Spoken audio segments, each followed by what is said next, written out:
اسلام آباد میں کچھ بہت بڑا ہو رہا ہے۔ یہاں امریکہ اور ایران کے درمیان انتہائی اہم مذاکرات جاری ہیں، جہاں سفارتکاری کی ہر حرکت، ہر اشارے کے گہرے معنی ہوتے ہیں۔ آئیے سمجھتے ہیں کہ آخر ہو کیا رہا ہے۔ سب سے پہلے ایک بہت ہی عجیب اور غیر معمولی منظر پر نظر ڈالتے ہیں۔ دو وفود اسلام آباد پہنچے، ایک ایران کا، دوسرا امریکہ کا، اور دونوں کا استقبال ایک ہی شخص نے کیا، پاکستان کی army chief field marshal Syed Asim Munir نے۔ لیکن انداز بالکل مختلف تھا۔ ایرانیوں کے لیے فوجی وردی اور امریکیوں کے لیے ایک سویلین سوٹ۔ اور یہی وہ سوال ہے جو اس پورے معاملے کی جڑ ہے۔ آخر ڈپلومیسی میں تو کچھ بھی اتفاق نہیں ہوتا، ہر چیز کا ایک مطلب ہوتا ہے۔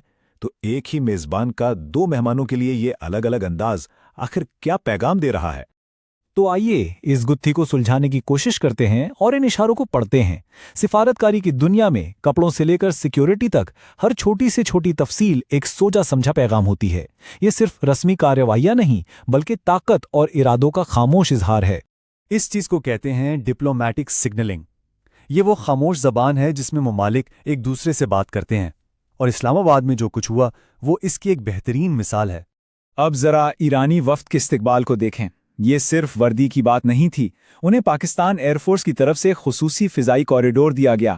J-10C اور JF-17 تھنڈر جیسے لڑاکا طیاروں نے انہیں فضا میں بھی تحفظ فراہم کیا۔ یہ سب ایک مضبوط حفاظتی اتحاد کے پیغام کو تقویت دیتا ہے، اور اسی لیے آرمی چیف کی فوجی وردی مکمل تعاون کا ایک واضح اشارہ تھا۔ لیکن سوال یہ ہے کہ ایران کو اتنی خاص توجہ کیوں دی جا رہی تھی؟ یہ شایانہ استقبال صرف دکھاوا نہیں تھا، بلکہ یہ ان شرائط کا نتیجہ تھا جو ایران نے بات چیت پر راضی ہونے سے پہلے ہی رکھ دی تھی۔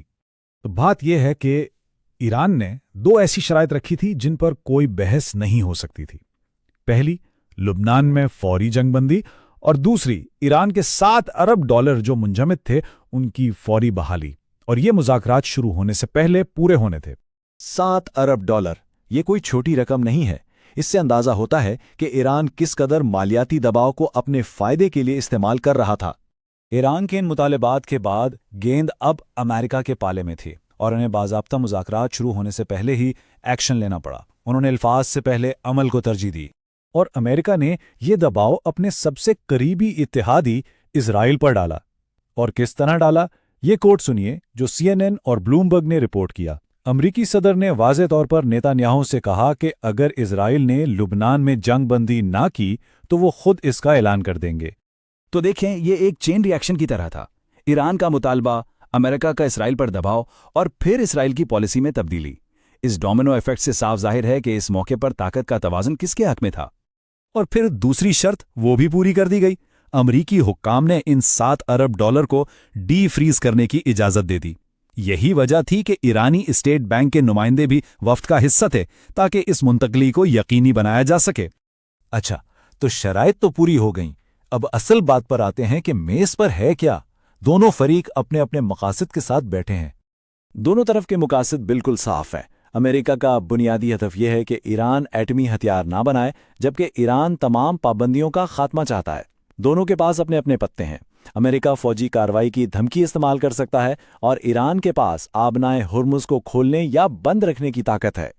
تو بات چیت شروع تو ہو گئی ہے، لیکن منزل ابھی بہت دور ہے۔ یہ ایک طویل اور پیچیدہ سفر کا صرف آغاز۔ یہ یاد رکھیں کہ یہ کوئی ایک دن کی میٹنگ نہیں ہے۔ جیسا کہ امریکی صدر نے خود کہا، یہ ایک لمبا پروسیس ہے جو کئی ہفتوں تک چل سکتا ہے۔ اور یہ بات بھی صاف کر دی گئی ہے کہ اگر سفارتکاری ناکام ہوئی تو فوجی آپشن اب بھی ایک حقیقت ہے۔